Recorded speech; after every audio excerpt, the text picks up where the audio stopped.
그림 제가 두 군데 보여드리고 설교하겠습니다. 두레박이죠. 물을 떠는 도구입니다. 우물에서 두레박으로 떠서 물을 마셨던 기억이 나죠.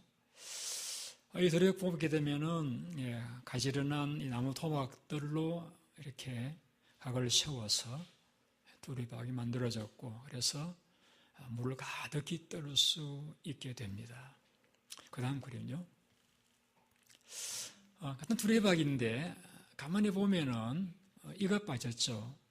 그 쭉 세워놓은 나무 토막 가운데 한 부분이 이가 빠지니까 그만큼 물이 흘러서 내려가 버린 것을 보게 되어집니다. 자, 제가 왜 두레박 그림을 보여드리는가 하면은, 저는 우리가 살아가는 삶에 있어서 꼭 필요한 요소가 있다고 생각합니다. 이를테면은 건강, 또 지혜, 또 재물, 직장, 가정, 또 믿음, 하나님 은혜. 우리가 정말 행복하게 살아가기 위해서 필요하다고 생각하는 그런 부분들이 여러 가지 있겠죠. 그것을 마치 저는 이 두레박의 나무 한 토막으로 비유했습니다. 그래서 여러 가지 우리의 삶이 행복할 수 있기 위해서 건강도 필요하고, 건강이라는 나무 토막, 또 지혜라는 나무 토막, 혹은 또 재물이라고 하는, 직장이라고 하는 믿음이라는 나무 토막에 쭉 연결되어져 가지고 이것이 균형을 이루고 있을 적에는 그 속에 행복이라는 물을 담을 수가 있어요. 그런데 지금 이가 빠진 이 두레박처럼 그 가운데서 하나가 만일에 부족할 수 있어요. 우리가 건강을 잃게 되어지면은 다른 것, 재물도 있고 직장도 있고 믿음도 있고 가족도 있지만은 건강이 이러면은 다 무너져 버리잖아요. 또 반대로 또 건강은 있고 또 가정도 있고 교회도 다니고 하는데 이제 지혜가 없다, 바보스럽다. 그 역시 또 삶이 불행해질 수 있어요. 또 그 반대 경우도 생각해 볼 수 있겠죠. 지혜도 있고 건강도 있고 또 직장도 있고 재물도 있는데 가족이 없다, 가정이 어려워서 힘들다 보면은 그 모든 것들이 있는 것들이 별 의미가 없는 것을 전락해 볼 수가 있죠.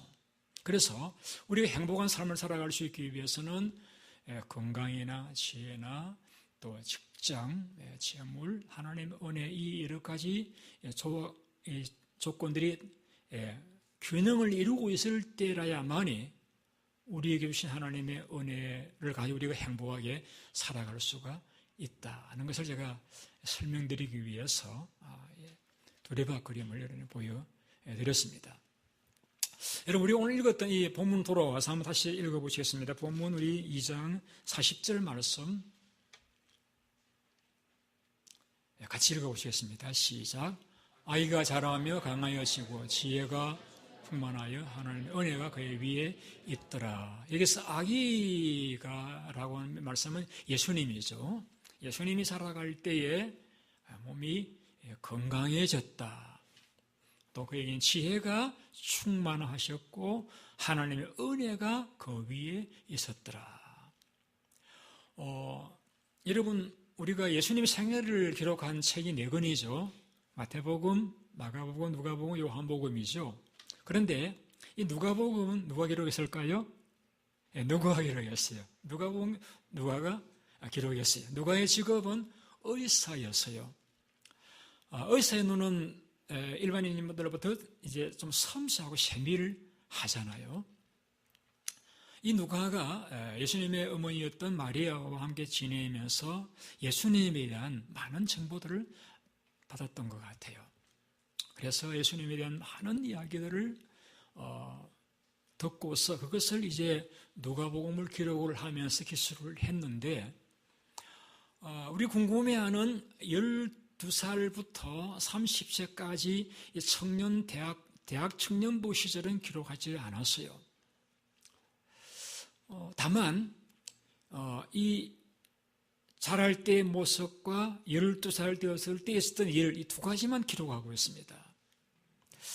자, 누가가 예수님에 대한 정보를 많이 들었겠습니다마는 그 많은 정보 가운데서 마태나 또 마가나 요한이 기록하지 않는 예수님 어릴 때 모습을 기록한 사람은 이 누가밖에 없는데, 그 예수님의 어릴 때 혹은 대학 청년부 때 많은 일들 가운데 딱 두 가지, 예수님 자랄 때 모습과 12살 때 있었던 일, 이 두 가지만 기록하고 있습니다. 왜 그랬을까요? 저는 이 이유를 묵상을 하다가 우리가 예수를 믿는다라고 하는 것은, 예수를 믿으면 우리가 영혼의 구원을 받기 위해 예수를 믿잖아요. 그 다음에 또 예수를 믿으면서 우리는 또 한 가지 우리가 목적은 예수님처럼 되어지는 거예요. 예수님처럼 우리 성품이 영적으로, 지적으로, 의례적으로, 감정적으로 온전해질 때에 우리는 하나님의 사람이 되어지고 일꾼으로 하나님을 위해 일을 할 수 있게 되어지고 우리의 삶도 행복한 그런 삶이 될 수가 있는 거예요. 그래서 이 누가복음과 같이 바울은 디모데전서에서 모든 성경은 하나님 감동으로 된 것이니 성경을 통해서 우리가 교훈을 받고 책망을 받고 의료 교육을 받아서 하나님의 사람으로 온전케되어서 하나님의 일을 하기 위하는 것이 성경에 기록된 목적이라고 했기 때문에 이 성경 중에서도 누가가 예수님 어릴 때 모습을 기록한 것은 이 말씀들을 통해서 우리가 교훈을 받아서 우리가 온전한 사람이 되어서 하나님 앞에 일을 하는, 또 우리 삶이 행복한 그 목적을 이루도록 하기 위해서 기록을 했다라고 생각합니다. 그렇다고 할 적에 저는 이 누가복음 2장 40절과 50절의 말씀을 가지고 예수님 어릴 때의 모습을 통해서 우리의 인생이 행복을 담을 수 있는 그 두레박과 같이 흠이나 이가 빠진 부분에 온전히 갖출 수 있기 위해서는 꼭 기본적으로 이 5가지는 있어야 되겠다. 이 5가지 요소가 있으면은 우리 삶이 행복할 수 있겠다. 예수님의 어린 시절에 있었던 그 5가지 요소에서 우리는 행복의 5가지 비결 무엇인지를 오늘 아침에 한번 생각을 같이 해보도록 하겠습니다. 다시 한번 우리 읽어보겠습니다. 40절 말씀 다 같이 시작. 아이가 자라며 강하여지고 그만요. 여기서 아기가 자라며 강하여졌다라고 했는데 원문에서는 여기서 이렇게 번역해야 됩니다. 아기가 자라면서 심령이 강하여지고라고 그렇게 번역해야 되는데 하여튼 우리 성경에는 아이가 자라며 강하여지고라고 했습니다. 그래서 아마 이 얘기에서 아기가 자라며 강하여지고라는 말씀에는 예수님이 성장하시면서 몸도 건강하셨고 정신적으로도 건강하게 자라셨다는 말씀을 우리가 이해하시면 될 것 같아요. 예수님은 자라실 적에 어릴 때부터 몸이 병약한 그런 자람이 아니라 정신적으로도 몸으로도 건강하게 자라셨다는 것이죠. 다시 말하면 우리가 행복한 삶을 살아가는 첫째 조각은 우리에게 건강이 있어야 한다는 것이죠. 건강이 중요하다, 건강이 필요하다는 것이죠. 왜 필요하냐? 제가 지난 연도에 안면마비가 오면서 제가 면역력이 약하다 보니까 이 바이러스를 이기지 못하여서 안면신경이 손상을 겪으면서 제가 5개월 동안 여러분을 섬길 수가 없었습니다. 참 답답한 시절이었고 제게는 집도 있고 사는 가족도 있고 또 믿음도 있고 기도도 하지만은 건강을 잃어버리니까 여러분을 볼 수도 없고 하나님을 섬길 수도 없는 답답한 시간들을 보내었습니다. 그런데 깨달은 것은 재물도 집도 가족도 다 필요하지만은 건강을 잃으니까 다 의미가 없구나 하는 걸 깨달았습니다. 근데 여러분, 우리가 젊을 때 건강을 잃으면은 다 회복할 기회가 있다고 생각합니다. 그런데 나이 늙고 막 해서 건강을 잃으면은요, 회복하지 못한 채 인생을 떠나가 버리는 그런 경우들도 우리는 주변에서 많이 보았다고 생각합니다. 건강은 얼마나 중요하냐면은 바울이 이렇게 표현했습니다. 성령의 전이다라고 표현해요. 성령의 전이다. 여러분, 성령 하나님께서 이 땅 위에서 그 일을 이루시려고 하면 반드시 이 건강한 몸이 있어야만 그 일을 하실 수가 있는 거예요. 하나님이 전능하시지만은 우리 하나님께서 우리 속에 들어오셔서 그 일을 하시려고 하면은 우리 몸이 건강해야만 하나님이 그 일을 하실 수가 있는 거예요. 이럴 때 하나님께서 A라는 사람을 찾아가서 말씀으로 권면해서 그를 위로해 주거나 하나님 믿도록 만들어야 되겠는데, 그러려고 하면은 누군 가야 되잖아요. 가는 사람이 건강해야 걸어가서 만나 이야기할 수 있잖아요. 그래요. 건강이 없으면은 하나님 성령께서 일하실 수가 없다는 거예요. 그래서 건강한 좀 무식한 사람이 병약한 지식인보다 더 낫다. 그런 말도 저는 할 수 있다고 생각해요. 왜? 건강하지 않으면은 지식이나 재물이나 가족이나 사회적인 명성이나 사람들의 인간 칭찬이 아무런 역할을 할 수 없기 때문입니다. 그런데 예수님에게 있는 이 첫째 요소, 아이가 자라며 강하여지고, 예수님은 건강하셨다. 우리도 행복할 수 있게 첫째 요소는 건강이 있어야 되겠다. 여러분, 건강은 저절로 주어지는 게 아니에요. 건강을 위해서 시간을 투자해야 돼요. 절제해야 되고, 규칙적인 생활을 해야 되고, 충분한 수면을 취해야 되고, 좋은 음식을 먹어야 돼요. 또 우리가 건강을 위해서 우리가 몸을 부지런히 운동을 하고 해야 돼요. 잠언에서는 여호와를 경외하는 것이 우리 뼈의 양약이라고 표현했습니다. 그래서 하나님을 경외하고 죄에서 떠나는 그것이 우리가 건강할 수 있는 또한 하나의 비결이라는 것을 설명을 하고 있습니다. 여러분, 이 부분은 여러분보다 더 잘 아시는 분들이기 때문에 제가 여기에서 이 정도 껏 하겠습니다. 두 번째, 아이가 자라며 지혜가 충만하며라고, 지혜가 충만하며. 좀 극단적인 경우 될지 모르겠습니다만은 제 조카 가운데서 한 명은 나이가 40입니다. 아주 몸도 건강해요. 그리고 그에게는 재산도 있어요. 부모가 잘 살아요. 또 믿음이 있어 교회도 다녀요. 그런데 어릴 때 병원에 입원했는데 의사가 잘못 처방함으로써 불인이 상해버렸어요. 그래서 나이는 40인데 그 지적 연령은 유치원 나이도 못 돼요. 늘 사고를 치고 바보로 놀림을 당하고 그 부모님이 걔 때문에 신경을 쓰고 널리 매여 있어야 되고 가족이 그애 때문에 불행하게 되어지고 본인도 사람들이 늘 놀림감을 당하고 웃어여김을 당하고 깨달았어요. 지혜가 없으니까 건강도 재물도 부모도 믿음까지라도 의미가 없어져 버리구나 깨달았어요. 맞아요. 여러분, 지식은 책을 읽음으로써 우리가 습득하지만 이 지혜라고 하는 것은 하나님이 주심으로써 받을 수 있는 모든 상황을 분석하고 문제 답을 깨달아서 이를 해결할 수 있는 능력, 이 종합적인 능력이 지혜인데 이 지혜는 하나님으로부터 주어진다고 말씀하고 있습니다. 혹은 우리가 세상에 속한 지혜도 있고 하늘에 속한 지혜도 있는데 예를 솔로몬 같은 경우에는 그가 사실 서자이잖아요. 그런데 그가 하는 은혜로 왕이 되었습니다. 그가 왕이 되었을지 그에게는 막강 군사력도 주어졌고 권세도 주어졌고 그에게는 많은 재물도 있고 몸도 건강하지만은 그는 여기까지 와서 내가 왕으로서 나라를 다스릴 수 없겠다.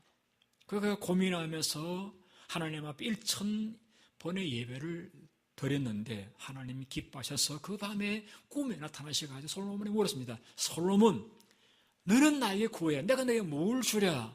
그래서 솔로몬이 하나님 앞에 이렇게 한 가지를 구하면 하나님 제가 선과 악을 구분할 수 있는 마음, 즉 지혜를 주세요라고 했습니다. 하나님이 그 솔로몬의 기도가 마음에 들으셨어요. 그래 그에게 지혜도 주시고 고하지 않았던 재산도 부귀도 또 장수도 그에게 허락하여 주셨습니다. 그가 지혜를 얻은 후에 한 번은 어떤 여인 2명이 아기를 하나 안고 재판을 받으러 오고 솔로몬에게 왔습니다. 자연인즉 한 엄마가 자다가 자기 아이를 어떻게 깔아서 아기가 생명을 잃었습니다. 죽어버렸어요. 그러니까 이 엄마가 자기 죽은 아기를 내어놓고 한 집에 사는 그 다른 여자의 아기를 품에 안고 잠을 잤어요. 이렇게 그 아기 친엄마가 일어나 보니까 아이가 죽었어요. 일어나 보니까 자기 아기가 아니에요. 자기 아기는 다른 여자가 품에 안고 있어요. 왜 너 내 아기를 안고 있냐? 아니 내 아기라고. 아니 내 아기라고. 지금 같으면 너무 쉬운 일이지만 그 당시에는 이걸 해결할 길이 없어가지고 왕에게로 왔잖아요. 솔로몬이 그 한 아기를 두고 두 엄마가 서서 자기 아기라고 말하는 그 일을 해결하기 위해서 신하에게 칼을 가지고 와서 그 아이를 반 나누어 가지고 둘로 나누어 주라고 했습니다. 그러자 그 아기의 친어머니가 기지를 소봉하면서 아니라고 왕이요 그냥 그 아기를 저 여인 드리라고 눈물 흘리면서 양보를 합니다.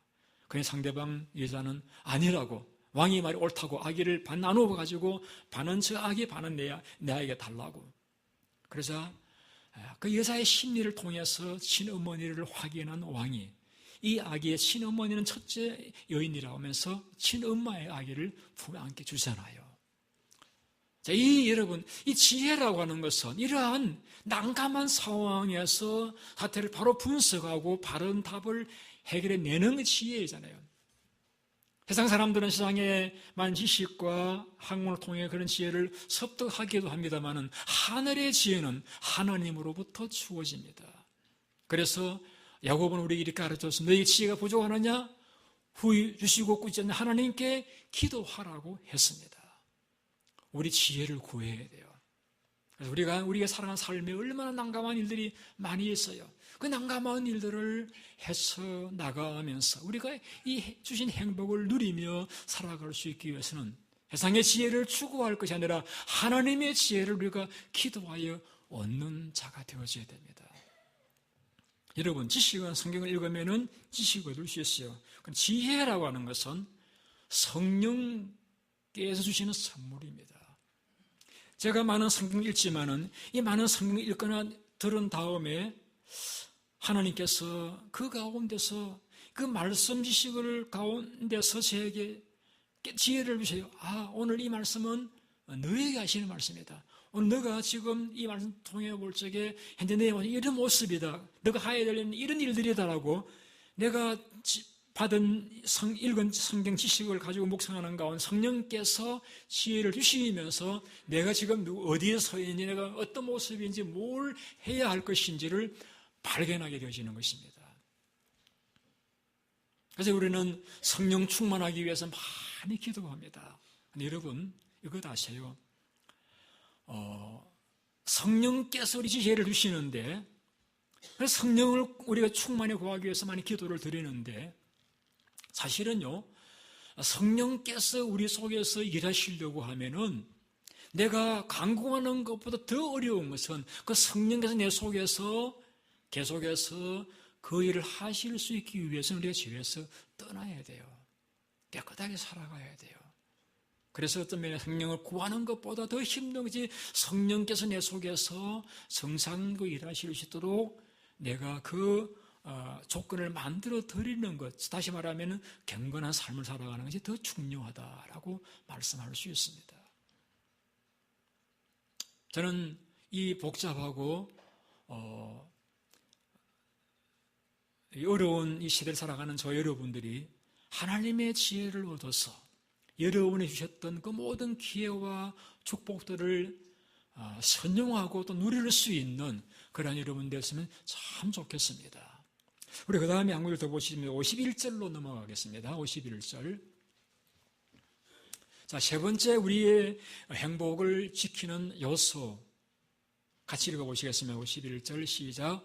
예수께서 함께 내려가서 나사렛에 이르러 순종하여 받드시더라.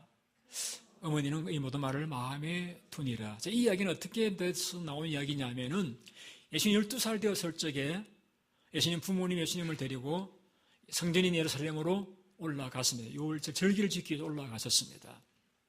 절기를 지키고 또 다른 지역에서 온 신족들과 교제를 나누는 가운데 예수님은 보이지 않았습니다. 예수님 평소에 아마 부모님을 잘 순종하셨기 때문에 또 좀 잘못된 그런 행동을 하는 삶을 살지 않았기 때문에 부모님은 예수님의 모이지 않도 믿었습니다.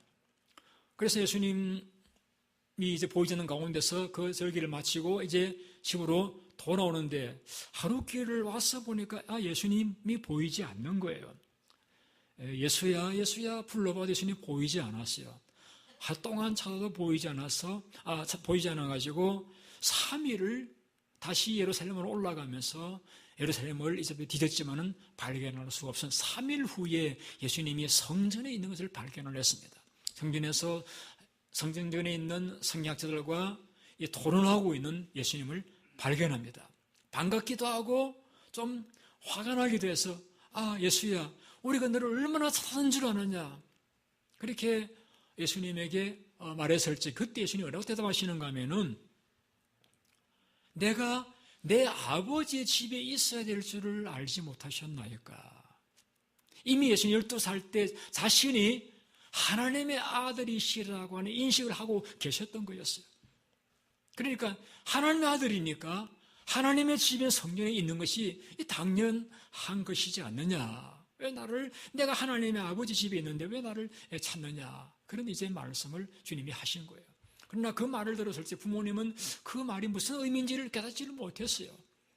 자, 그러면은, 예수님께서 부모님에게 좀 설명을 해가지고, 이제 그동안 나를 키워줬지. 이제는 내가 하나님의 아들이니까, 나 여기 있어야 될 테니까, 당신은 이제 수고 많았습니다. 돌아가십시오라고 해야 되는데, 예수님이 그렇게 하지 않으시고, 51절, 다시 같이 읽어보시겠습니다. 시작. 예수께서 함께 내려가서 나사렛에 이르러 순종하여 받드시다. 누구를 받들었다고요? 부모님을 받들었다. 혹은 가족을 받들었다. 왜 예수님이 동생들이 서너 명 또 있었잖아요. 야고보도 있었고요. 가족을 섬겼다. 그런 말씀이에요. 가족을 섬겼다.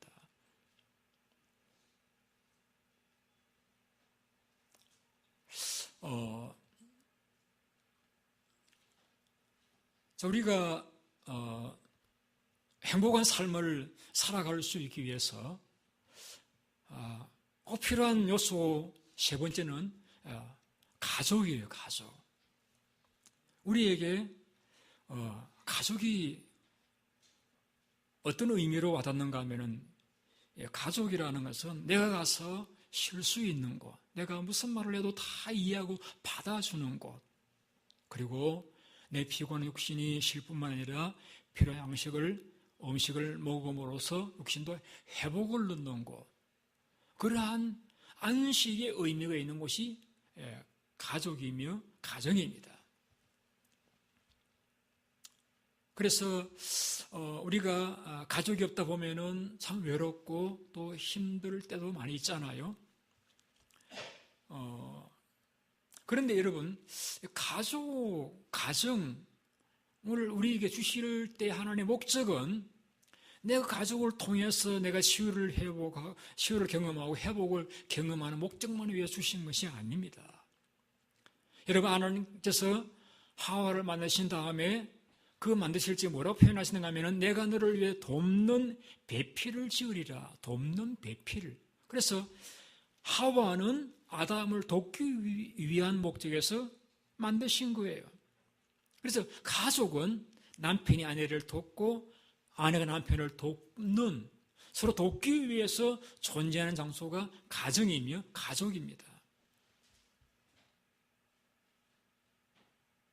그래서 때로 저도 이제 하루 종일 낮에 사무실에 와서 설교 준비도 하거나 신방을 하다가 저녁에 집으로 들어갔는데 만일에 저녁에 집에 음식이 준비되어 있지 않고 이 사람 뭔데 간 데 없다고 하면은 저도 좀 화가 날 것 같아요. 아니 어디 갔지? 밥도 안 해놓고 이런 마음이 들 수 있잖아요.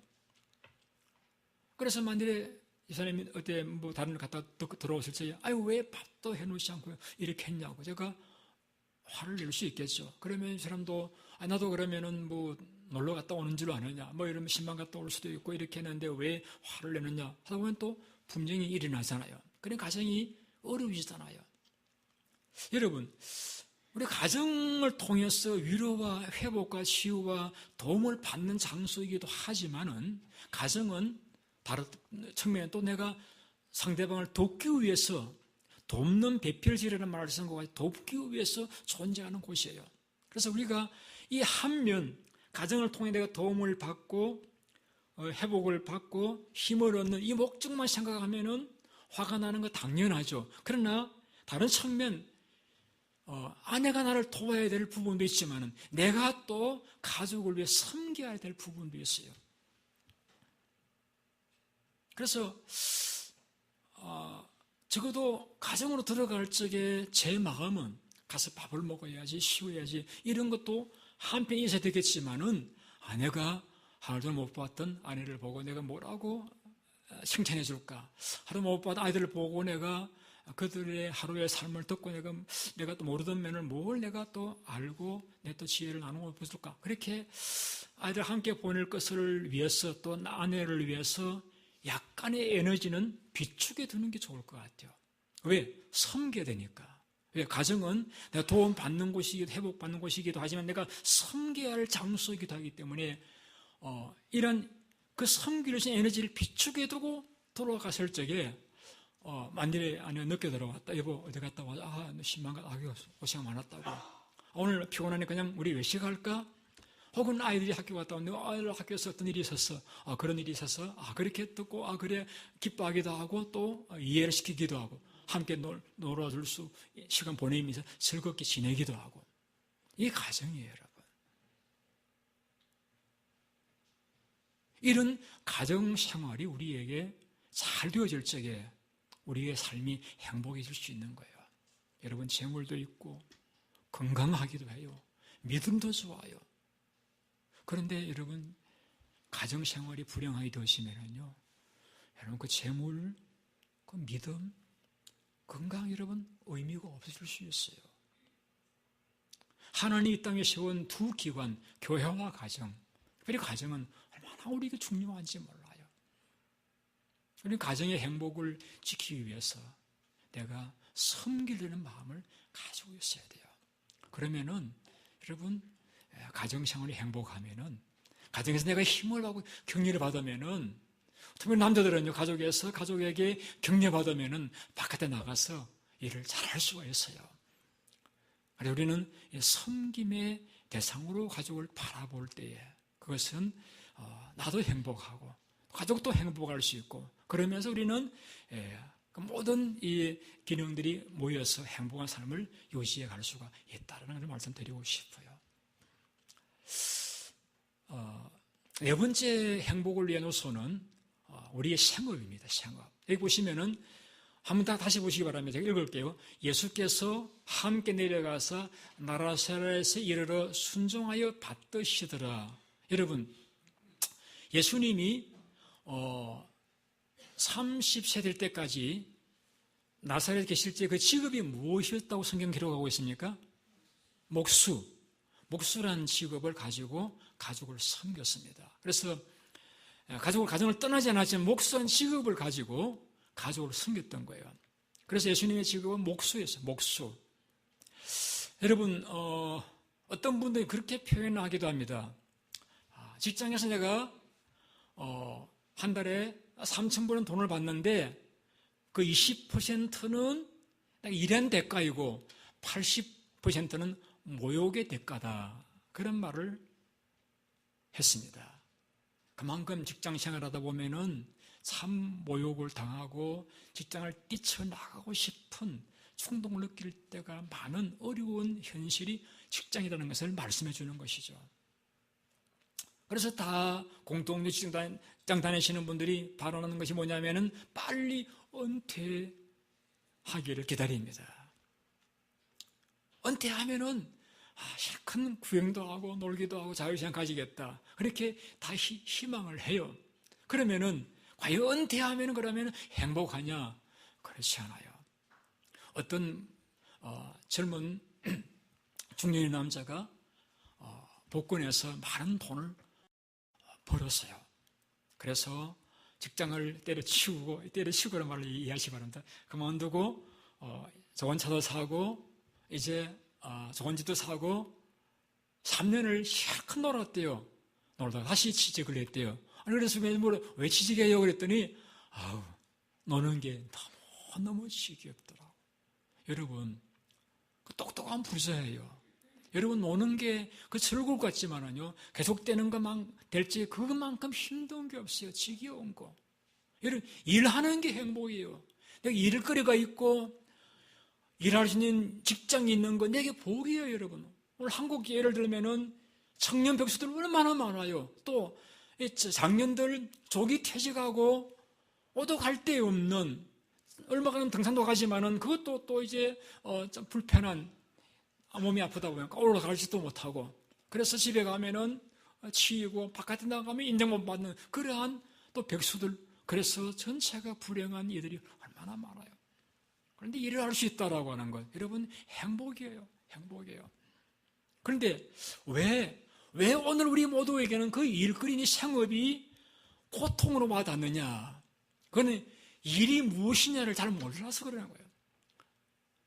일이라는 이 단어를, vocation이라는 단어를 또 있고, 우리가 또 잡이라는 단어도 있고, employee라고 표현하기도 하는데, 물론 그 나름대로 의미는 있습니다. 잡이라고 하는 것은 이제 품삯을 파는 것이죠. 내가 내 노력을 주어서 그 대가를 받는 게 이게 잡입니다.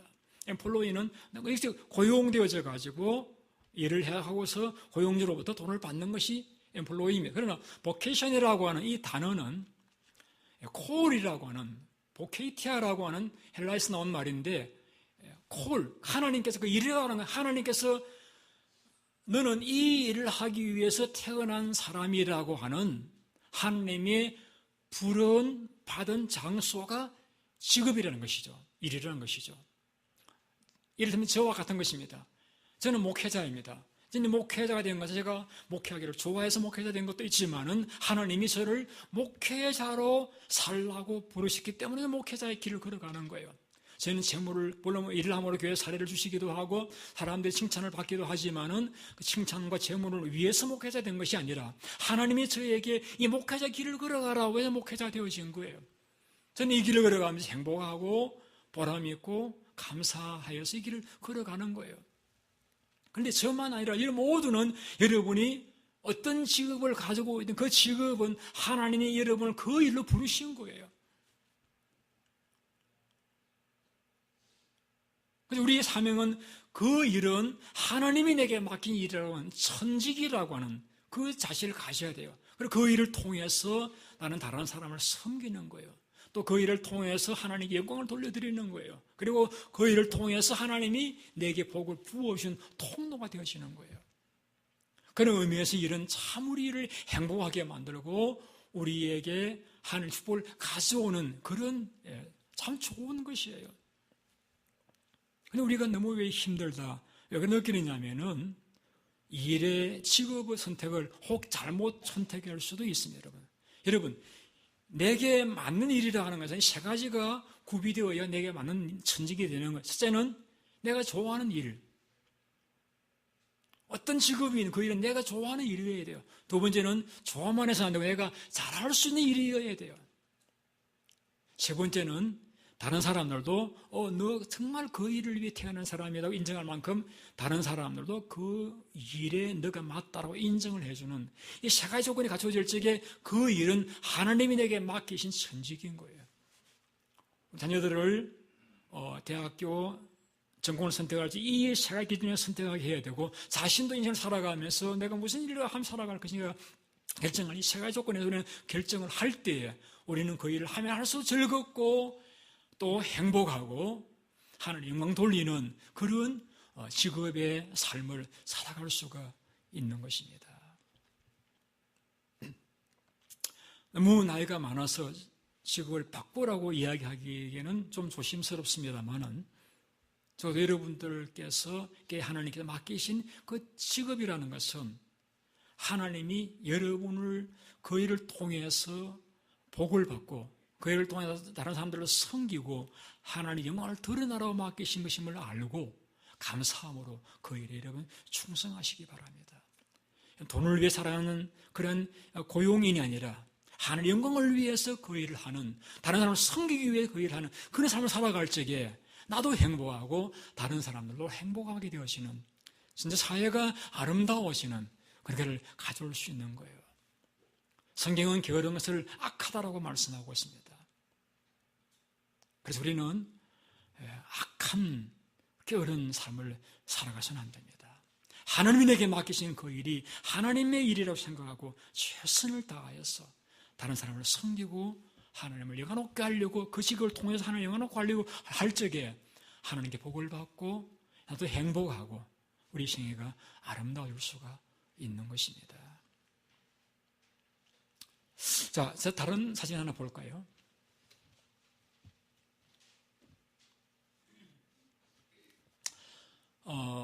집이죠. 예, 잘 지은 집입니다. 멀쩡한 이제 벽도 있고 이렇게 지붕도 있는 집이죠. 예, 그 다음 그림요. 예, 무너져가는 집이죠. 왜 무너졌는지는 모르겠습니다만 무너지기 일보 직전의 집입니다. 제가 이곳에 와서 예배당을 이제 사고 또 교육관을 짓고 체육관을 또 짓고 하면서 건축을 3번 하고 또 여기 요즘 집도 많이 짓자는 신앙을 보면서 집을 짓는 게 이런 과정을 거치구나 하는 걸 깨달았습니다. 다른 건 다 생략하고 저 집이 되려고 하면은 하나 오른쪽 왼쪽 앞 뒤 네 벽면이 필요하다 깨달았어요. 이 네 벽면이 이렇게 있을 적에 안정된 집이 될 수 있는 거예요. 전면, 후면, 측면, 이 두 측면이 있을 적에 네 측면이 있고, 그 다음에 이 집이 네 측면이 필요한데, 네 측면이 안정하려고 하면은 지붕이 있어야 돼요. 저는 지붕이 단순히 이제 비나 맞고 태양만 막아주는 역할을 하는 줄 알았는데, 지붕이 이렇게 테라스가 놓이면서 이 네 측면을 붙들어 주더라고요. 지붕이 있을 적에 이 네 측면이 안정되게 서 있을 수가 있다는 사실을 깨달았습니다. 아마 잘 모르긴 해도 저 지금 허물어가기 일보 직전의 집은 지붕이 시원찮든지 아니면은 그 집 주인이 사람들이 보이기는 자기가 좋아하는 한 측면만 잘 지으려고 애를 쓰고 다른 측면은 좀 소홀한 결과로 다른 측면이 무너지면서 함께 무너지는 집이 되어져 버리지 않았을까 생각을 하게 되었습니다. 여러분, 우리가 개인 따라서 나는 가정이 중요하다 이렇게 주장하는 분들도 있고, 하나님 지혜가 있어야 된다 이렇게 주장할 수도 있어요. 아니야, 재물이 있어야 돼, 재물이 있어야지 이렇게 주장할 수도 있어요. 맞아, 필요한 부분들이에요. 그래서 자기가 주장하는, 강하게 주장하는 것, 자기 중요시하는 그 한 면들을 잘 세우기 위해서 애를 쓰는다 보면은 자연히 다른 측면들을 소홀히 할 수 있어요. 그러다 보면은 한 측면은 잘 세워졌지만은 다른 세 측면이 혹은 한 측면이 소홀히 되었다 보면은 한 측면이 무너지면서 함께 집 전체가 무너져 버릴 수 있다는 이야기예요. 그래서 우리는 한 측면, 예를 들면 가정이면 가정, 건강이면 그 한 측면을만 생각할 것이 아니라, 홍식장 한 측면 생각할 것이 아니라 우리가 네 측면이 골고루 다 균형을 갖추어야 되고, 그 다음에 이 지붕이 있어야 내 측면을 붙들어. 이 지붕이 뭐냐? 제가 발견한 대답은 하나님의 은혜입니다. 다시 우리가 한번 돌아가서 40절을 읽어보시겠습니다. 다 같이 읽어보십니다. 다 같이 시작. 아기가 자라며 강하여지고 지혜가 충만하며, 그 위에 뭐가 있었다고요? 하나님의 은혜가 있더라. 하나님의 은혜가 있더라. 여러분, 하나님의 은혜가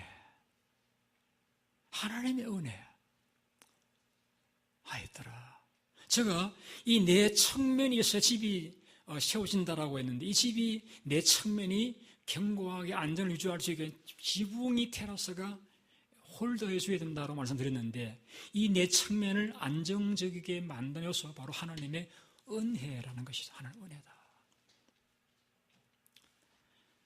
가정생활, 우리의 지혜를 얻는 일들, 우리의 건강 유지하는 일들, 우리 직장생활에 하나님의 은혜가 있어야 돼요.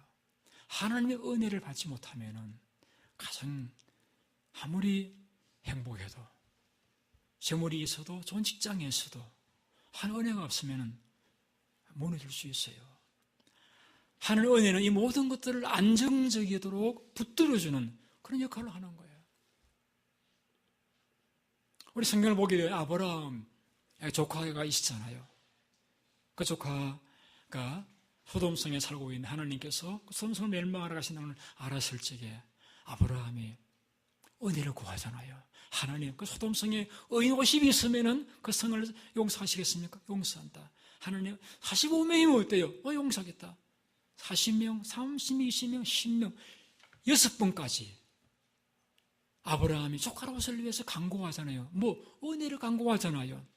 하나님, 소돔을 멸망시키는 그때에 그 아브라함을 기억하사 소돔성에서 롯을 건져내 주시잖아요. 안나라는 한나라 여인은 자식이 없잖아요. 성전에 와서 통곡하면서 눈물로 하나님 앞에 은혜를 간구하다가 그가 사무엘이라고 하는 아들을 얻게 되잖아요.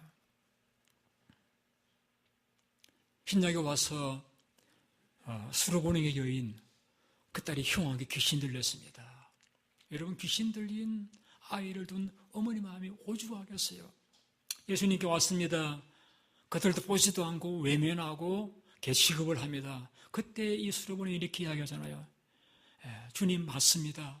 그러나 개들도 주인상에 떨어지는 부스러기는 먹지 않습니까?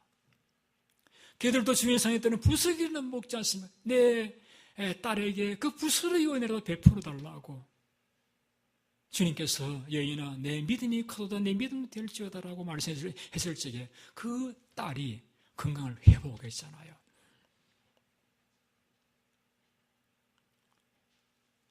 이리고에서 소경 바디며 소경이니까 가난하고 거지로 살아가는데 그 예수님 지나가는 소리 들을 예수여 소리 지를 사람들이 시끄럽다고 억눌렀습니다. 그때 그 소리 지르면서 다윗의 자손 예수 나를 불쌍히 여겨달라고 소리 질렀을 적에 예수님이 서셔가지고 그래 불러오라고 하시고 내 소원이 무엇이냐 제가 보기를 원합니다. 내 믿음도 될지어다라고 했을 때 그가 보게 되어서 주님을 따르게 되잖아요.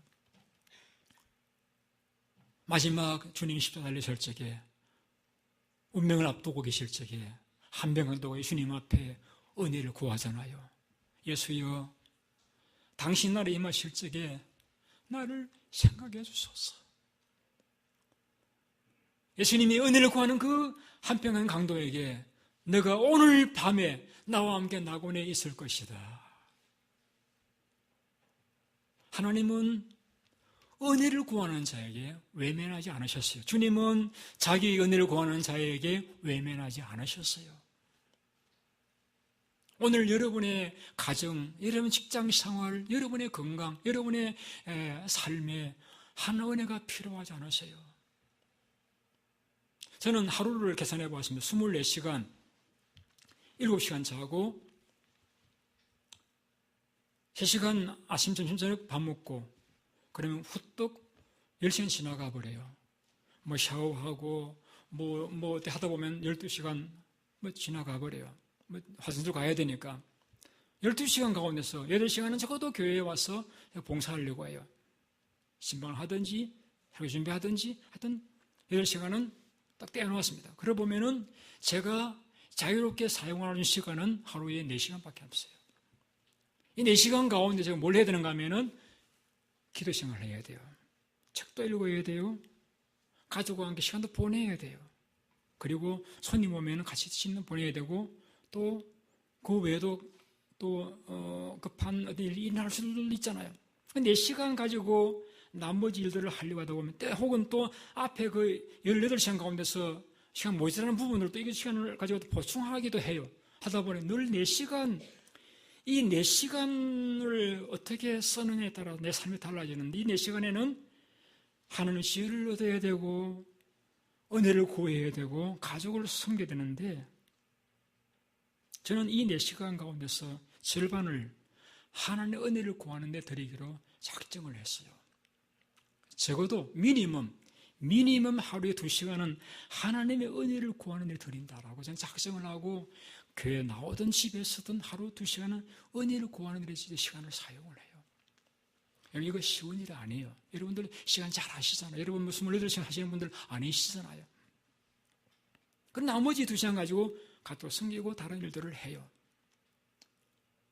여러분, 우리가 뭘 중요하게 여기느냐 하는 것은 그가 가진 시간을 어디에 쓰느냐에 따라서 그 사람의 중요도가 나타나요. 저는 이 4시간 가운데 2시간은 하나님의 은혜를 구하는 데가 쓰겠다라고 저는 정했어요.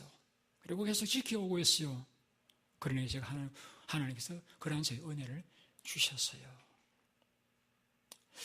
오늘 여러분들에게 우리가 하늘 원하는 행복한 삶을 살아갈 수 있기 위해서는 균형 잡힌 삶을 살아가야 된다는 것을 말씀을 드렸고, 우리가 이 소개한 것과 같은 건강과 치혜와 또 직장 생활과 가정, 이 4가지 기본적인 우리 삶이 행복할 수 있기 위해서 이 4벽면이 필요한 이 4벽면이 유지할 수 있기 위해서는 지붕이라고 하는 것이 필요한, 그것이 저는 은혜라고 말씀을 드렸습니다. 오늘 왜 누가가 많은 필요한 항목들 가운데서 이 5가지만 언급했느냐? 이것은 우리의 삶에 이 5가지 절대적으로 필요하다는 것을 말씀해 주고 있는 것입니다. 저는 우리 모든 성도님들이 이 사실을 깨달았으면 좋겠어요. 저는 지나간 작년에 아프면서 깨달았습니다. 한 가지가 부족하니까 4가지가 소용이 없다는 걸 깨달았어요. 그래서 제가 부족한 것을 또 보충하기 위해서, 또 균형 유지하기 위해서 많이 노력하고 있습니다. 오늘 여러분의 삶이 예수님이 보여준 이 5가지의 요소, 나의 삶을 행복되게 해준 요소를 여러분이 인지하시고 이것을 추구하심으로써 여러분들도 행복하시고 나아가 교회도 행복하고 하나님의 영광 돌릴 수 있는 그런 여러분의 삶의 시기를 예수님 이름으로 축원드립니다. 기도하겠습니다.